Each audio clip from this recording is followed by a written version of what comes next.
वह लौटा जल क्यों इतना महत्वपूर्ण है और उसे किस सही तरीके से उपयोग में लाना चाहिए। साथ ही हम यह भी जानेंगे कि मंदिर में लौटा किस धातु का होना चाहिए, क्या पीतल, तांबा या कुछ और। कई लोग इस बारे में अनजाने में गलतियां कर देते हैं और बाद में उन्हें पछताना पड़ता है। इस वीडियो में हम आपको बताएंगे कि इन गलतियों से कैसे बचें, क्योंकि इससे नुकसान हो सकता है। मंदिर में एक लोटा जल हमेशा सही तरीके से रखना चाहिए। अब बात करते हैं घर के दीपक की। क्या आपको तांबे, लोहे, पीतल, कांसे, स्टील या मिट्टी का दीपक रखना चाहिए? सही दीपक का चुनाव न करने पर भी घर में परेशानियां आ सकती हैं और दीपक की बाती का चुनाव भी जरूरी है। क्या कच्चा कलावा ठीक है या फिर रुई या सूती धागा सही रहेगा?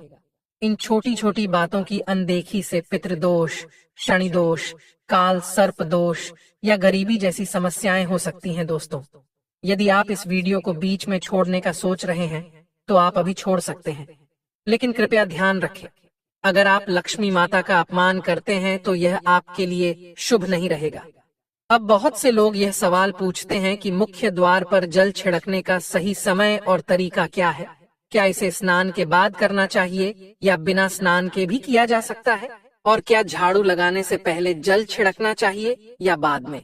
एक और सवाल जो अक्सर पूछा जाता है वह है, क्या पीरियड्स के दौरान मुख्य द्वार पर जल छिड़क सकते हैं या दीपदान कर सकते हैं?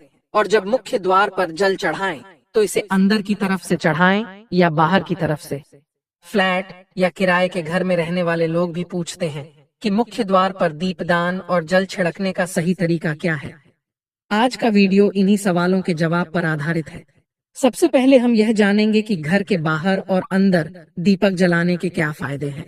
खासकर घर के बाहर दीपक जलाने से जो 5 बड़े फायदे होते हैं वह आपको चौंका सकते हैं। भगवान की पूजा में दीपक जलाने का महत्व तो सभी जानते हैं।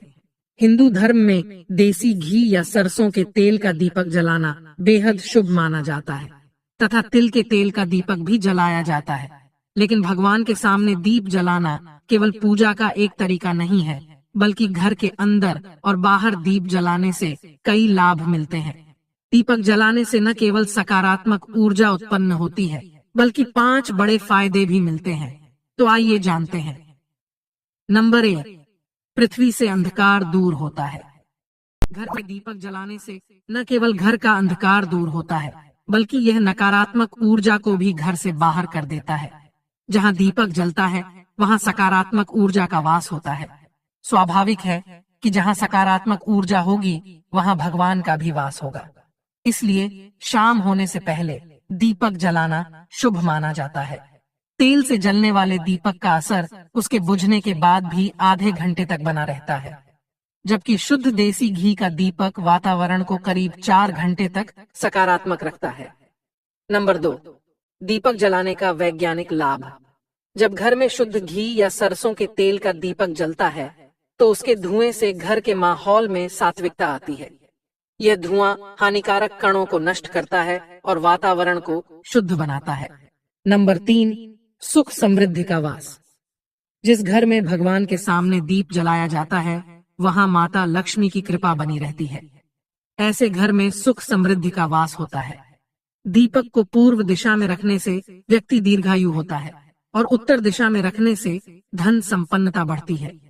दीपक न केवल घर के अंधकार को दूर करता है, बल्कि हमारे जीवन को भी प्रकाश की ओर ले जाता है। नंबर 4, बीमारियों को दूर भगाने में मदद। घर में दीपक जलाने से बीमारियां आसपास नहीं भटकती। परिवार के सभी सदस्यों को स्वास्थ्य लाभ मिलता है। खासकर अगर दीपक के साथ एक लौंग भी जला दी जाए तो इसका असर 2 गुना हो जाता है। यह त्वचा संबंधी बीमारियों को दूर करने में मदद करता है। नंबर 5, शुभ शक्तियों को आकर्षित करना। सनातन धर्म के अनुसार जिस घर में सुबह शाम दीप जलाया जाता है वहां कभी अंधकार नहीं होता। ऐसा घर शुभ शक्तियों को आकर्षित करता है। जलता हुआ दीपक शुभ शक्तियों को चुंबक की तरह खींचता है, जो घर के लिए अत्यंत लाभकारी होता है। तो दोस्तों, अब जानते हैं कि मुख्य द्वार पर जल छिड़कने का सही समय और विधि क्या है। अगर आप मुख्य द्वार पर जल चढ़ाते हैं तो आपको यह ध्यान रखना है कि जल को रात में सोने से पहले एक पात्र में भरकर रखना चाहिए। आप कोई भी पात्र ले सकते हैं, जैसे तांबे, पीतल, स्टील या चांदी का। यदि गंगा जल उपलब्ध हो तो उसे थोड़ी मात्रा में डालें और फिर शुद्ध जल से पात्र भर दें। अगर गंगा जल नहीं है तो केवल शुद्ध जल भी पर्याप्त है। इस जल से भरे पात्र को अपने घर की रसोई में रख दीजिए। सुबह उठकर इस जल का छिड़काव अपने घर के मुख्य द्वार पर करें।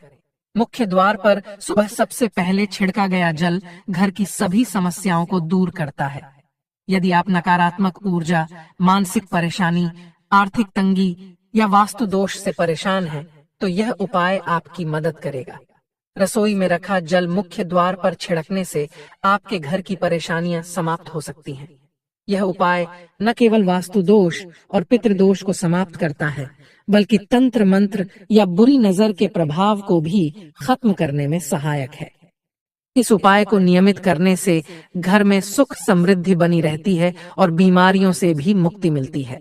आपको यह जल सूर्योदय से पहले मुख्य द्वार पर छिड़कना चाहिए। अगर सूर्योदय के बाद आप मुख्य द्वार को अन्य जल से धोना चाहें तो यह कोई समस्या नहीं है, लेकिन यह विशेष जल सूर्योदय से पहले ही छिड़क दिया जाना चाहिए। अब कई लोग पूछते हैं कि क्या यह जल छिड़कने से पहले स्नान करना जरूरी है या बिना स्नान किए भी इसे किया जा सकता है। देखिए, जो जल हम सुबह मुख्य द्वार पर छिड़कते हैं वह एक महत्वपूर्ण उपाय है। इसे स्नान करने के बाद करना आवश्यक नहीं है। सुबह जल्दी उठें, सबसे पहले रसोई में जाएं और पहले से रखे जल को लेकर मुख्य द्वार पर जाएं। मुख्य द्वार खोलें और इस जल का छिड़काव करें। जल छिड़कते समय अपने पितरों और माँ लक्ष्मी का ध्यान जरूर करें। ऐसा कहा जाता है कि सुबह सुबह माँ लक्ष्मी हर घर के द्वार पर आती हैं। जिन घरों के द्वार खुले होते हैं और जहाँ जल का छिड़काव किया गया होता है, वहाँ माँ लक्ष्मी प्रवेश करती हैं। जल छिड़कते समय अपने मन में माँ लक्ष्मी से प्रार्थना करें, हे माँ लक्ष्मी, कृपया मेरे घर में प्रवेश करें, मैं आपका स्वागत करने के लिए तैयार हूँ। इसके बाद पितरों का ध्यान करें, क्योंकि घर की दहलीज को पितरों का वास स्थान माना जाता है। जब आप दहलीज पर जल छिड़कते हैं तो पितर प्रसन्न होते हैं और उनका आशीर्वाद आपको मिलता है। स्नान करने की आवश्यकता नहीं है, आप बिना स्नान किए भी यह कार्य कर सकते हैं। अब आपके अगले प्रश्न की बात करें, क्या जल का छिड़काव झाड़ू लगाने के बाद करना चाहिए या पहले? इसका उत्तर यह है कि सुबह उठने के बाद सबसे पहला कार्य जल का छिड़काव करना चाहिए। इसके बाद आप झाड़ू लगा सकते हैं। सुबह उठते ही सबसे पहले बिस्तर पर बैठकर अपने दोनों हथेलियों को देखें और माँ लक्ष्मी का ध्यान करें। यदि चाहें तो निम्न मंत्र का उच्चारण कर सकते हैं। कराग्रे वस्ते लक्ष्मीया, कर मध्य सरस्वती, कर मूले तु ब्रह्मा, प्रभाते कर दर्शनम। फिर दोनों हाथ जोड़कर देवी देवताओं को प्रणाम करें। इसके बाद हाथ से धरती को स्पर्श कर प्रणाम करें और धीरे से अपना दाहिना पांव जमीन पर रखें। फिर रसोई में जाकर जल लें और मुख्य द्वार पर जल छिड़कें। जल छिड़कते समय माँ लक्ष्मी और पितरों का ध्यान अवश्य करें। उसके बाद आप अपने घर के अंदर आकर अपनी दिनचर्या जैसे झाड़ू लगाना, स्नान करना आदि कर सकते हैं। अब कुछ लोगों का यह सवाल होता है कि क्या जल छिड़कने के बाद मुख्य द्वार की सफाई की जा सकती है? तो हाँ, आप ऐसा कर सकते हैं। पहले रसोई में रखा जल मुख्य द्वार पर छिड़क दें। इसके बाद अतिरिक्त पानी लेकर मुख्य द्वार की अच्छे से सफाई झाड़ू या पानी से कर सकते हैं। कुछ लोग पूछते हैं कि अगर वे फ्लैट या किराए के एक कमरे में रहते हैं तो जल का छिड़काव और दीपदान कहाँ करें? तो इसका उत्तर यह है कि आप जहाँ रहते हैं वहाँ के मुख्य द्वार को ही माने। मतलब जिस दरवाजे पर आपका नाम लिखा हो या नेम प्लेट लगी हो, वहीं जल छिड़कें और दीपदान करें। अगर आपके पास एक ही कमरा है तो कमरे के दरवाजे को मुख्य द्वार माने और वहीं पर ये उपाय करें। अब अगला सवाल ये है कि क्या पीरियड्स के दौरान मुख्य द्वार पर जल छिड़का जा सकता है और दीपदान किया जा सकता है? जल छिड़कने के लिए पीरियड्स का कोई असर नहीं होता। आप जल छिड़क सकती हैं, लेकिन दीपदान कार्मिक पूजा में आता है जो बिना शुद्धता के नहीं किया जा सकता। इसका मतलब ये है कि पीरियड्स समाप्त होने के बाद ही दीपदान करें। इसके अलावा कुछ लोग पूछते हैं कि मंदिर में जल रखना जरूरी है या नहीं और रखा हुआ जल क्या करना चाहिए। तो शास्त्रों के अनुसार घर के मंदिर में एक लोटा जल रखना बहुत जरूरी है। जल ऊर्जा को संचित करता है। जब आप पूजा करते हैं, मंत्र जपते हैं या भगवान से प्रार्थना करते हैं, तो इन सभी की ऊर्जा उस जल में समाहित हो जाती है। यही कारण है कि मंदिर में जल रखना आवश्यक है। सुबह की पूजा के दौरान एक लोटा जल मंदिर में रखें और दीपक जलाएं। यह अग्नि और जल के संतुलन का प्रतीक है।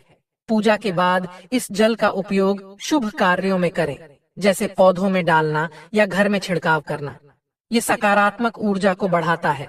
सुबह की पूजा के समय हम मंदिर में जल रखते हैं। अगली सुबह जब आप पूजा करने जाते हैं तो सबसे पहले उस जल का उपयोग करें। आप पूरे घर में उस जल का छिड़काव कर सकते हैं। यह जल आपके घर को शुद्ध करता है, क्योंकि यह सकारात्मक ऊर्जा से भरा होता है। इससे कई बीमारियां भी दूर हो जाती हैं और घर में नकारात्मक ऊर्जा का प्रवेश नहीं होता।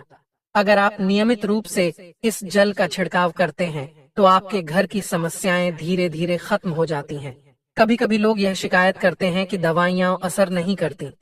ऐसे में अगर दवाइयों के साथ साथ रोगी को इस जल से पानी दिया जाए तो दवाइयां जल्दी असर करने लगती हैं।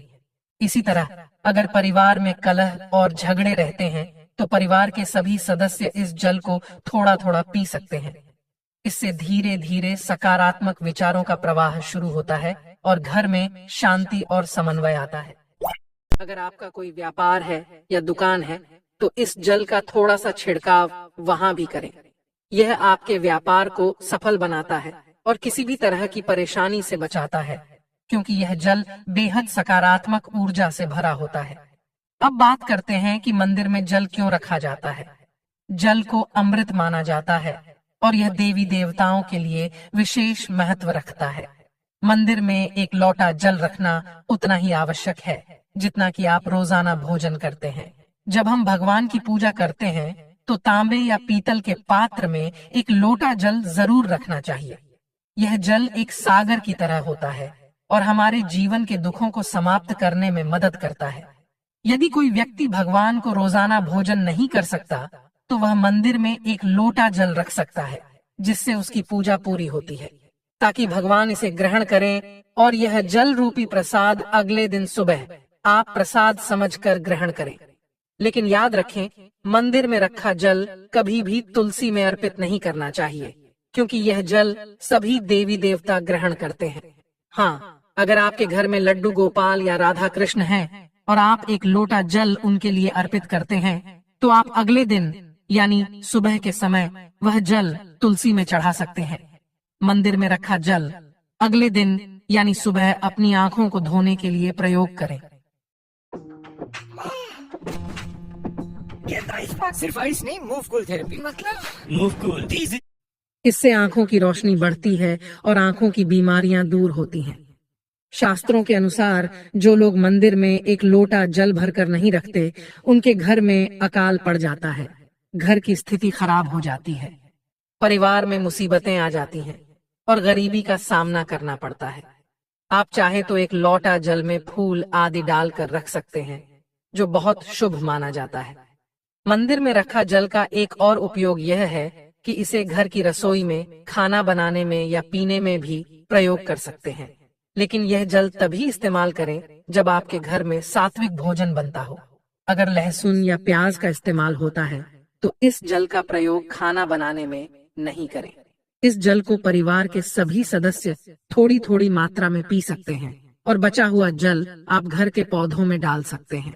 यह जल व्यर्थ नहीं होता, इसके बहुत सारे उपयोग होते हैं। अगर हम सही तरीके से इसका प्रयोग करें तो यह हमारे जीवन की परेशानियों को सुलझा सकता है। मंत्रों से अभिमंत्रित जल बहुत शक्तिशाली होता है और हमारे घर के मंदिर में रखा जल देवताओं का आशीर्वाद होता है, क्योंकि वह हमेशा देवताओं के पास होता है।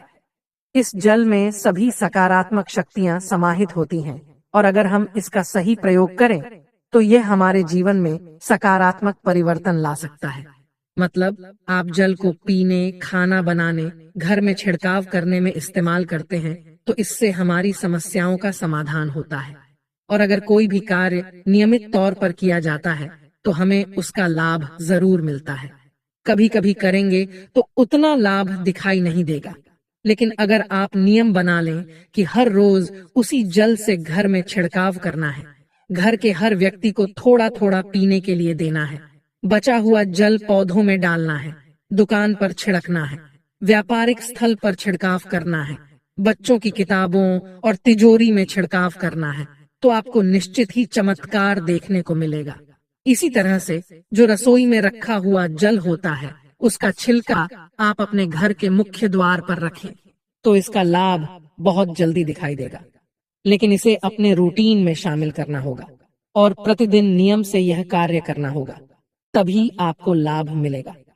कई लोगों के सवाल होते हैं कि मंदिर में रखा जल जब हम अगले दिन उठाते हैं तो उसमें कभी कभी कीड़े मकोड़े पड़ जाते हैं, तो क्या हम उसे ढक सकते हैं? हाँ, आप उसे पूजा के बाद किसी प्लेट या कटोरी से ढक सकते हैं। जब आप अगले दिन उस जल को उठाएंगे तो वह बिल्कुल शुद्ध और साफ सुथरा होगा। आप इस जल का प्रयोग किसी भी कार्य में कर सकते हैं। जब भी आप घर के मुख्य द्वार पर जल छिड़काव करें तो गणेश जी का मंत्र ओम गणपतये नमः जरूर बोलें। और जो हमने आपको वीडियो में बताया है उसे ध्यान से समझकर अपने घर के मुख्य द्वार पर जल का छिड़काव करें। अब जानते हैं कि दीपक किस पदार्थ का होना चाहिए, लोहे का, तांबे का, पीतल का, कांसे का, स्टील का या मिट्टी का। आखिर घर में कौन सा दीपक रखना शुभ माना जाता है? अगर गलती से भी घर में गलत पदार्थ का दीपक रखा है तो पूरा घर अस्त व्यस्त हो जाएगा, कंगाल हो जाएगा और बर्बाद हो जाएगा। देखिए, स्टील के दीपक में पूजा करने से घर में शनि को नाराज किया जाता है। लोहे के दीपक से भी पूजा नहीं करनी चाहिए क्योंकि इससे घर में गरीबी आ जाती है। बाजार में लुभाने के लिए कांच के दीपक भी आ गए हैं, लेकिन बिल्कुल भी गलती से भी घर में कांच का दीपक न लाएं, नहीं तो राहु केतु आपके घर में आ सकते हैं और घर बर्बाद हो सकता है। कांच का दीपक शनि और राहु को नाराज करता है। तांबे का, पीतल का और मिट्टी का दीपक धन की देवी लक्ष्मी को आकर्षित करता है। घर में कोई भी अन्य प्रकार का दीपक लाना सही नहीं माना जाता। पीतल और मिट्टी के दीपक को शुभ और मंगलकारी माना जाता है क्योंकि यह शनि और राहु केतु को प्रसन्न रखता है, साथ ही मंगल ग्रह का भी असर कम करता है। कच्चा कलवा और रुई से जलने वाला दीपक सर्वोत्तम होता है। जो लोग सूती धागे से हाथ पर बांधने वाली बाती तैयार करते हैं उनके घर में समस्याएं और गरीबी आ सकती है। रुई और कच्चा कलवा का दीपक ही शुभ माना जाता है। अब जानते हैं मंदिर में घंटी क्यों बजाई जाती है। शंकर के मंदिर में घंटी बजाने का उद्देश्य क्या है? ताली क्यों बजाई जाती है? शास्त्रों के अनुसार जब भी आप मंदिर या घर में घंटी बजाते हैं तो शिव महापुराण, लिंग पुराण और विष्णु पुराण में कहा गया है कि घंटी का नाद करते ही जितने तीर्थ हैं, साधक जो साधना कर रहे हैं, जप और तप हो रहे हैं, जितने दान किए जा रहे हैं, उन सभी पुण्यों का फल उस समय आपके खाते में जमा हो जाता है। अब मंदिर में ताली बजाने का महत्व भी समझें। जब लोग भजन कर रहे होते हैं, साधना में होते हैं, अभिषेक कर रहे होते हैं या पूजा में व्यस्त होते हैं तो 3 बार ताली बजाने से उनका पूरा पुण्य हमारे खाते में आ जाता है, जिससे हमारा भाग्य उज्जवल हो जाता है। एक महत्वपूर्ण बात यह है कि घर में गरुड़ घंटी का नाद करना बेहद शुभ माना जाता है, मगर बच्चों को खेल के तौर पर घंटी नहीं दी जाती क्योंकि घंटी का नाद करते समय सभी का पुण्य हमारे खाते में आ जाता है। इसलिए घंटी का नाद केवल पूजा और भजन के समय ही करना चाहिए, इसे खेल खिलौने के रूप में न ले। मंदिर में घंटी बजाने का तरीका भी महत्वपूर्ण है। यह हमेशा प्रेम और श्रद्धा से बजानी चाहिए, न कि जोर जोर से। कई बार लोग मंदिर का पट बंद होने के बाद भी घंटी बजा देते हैं, जिससे पाप लगता है। अगर भगवान मंदिर में विश्राम कर रहे हैं तो उस समय घंटी बजाना घोर पाप माना जाता है। मंदिर बंद होने पर घंटी को रस्सी से बांध दिया जाता है ताकि वह न बजे। घंटी बजा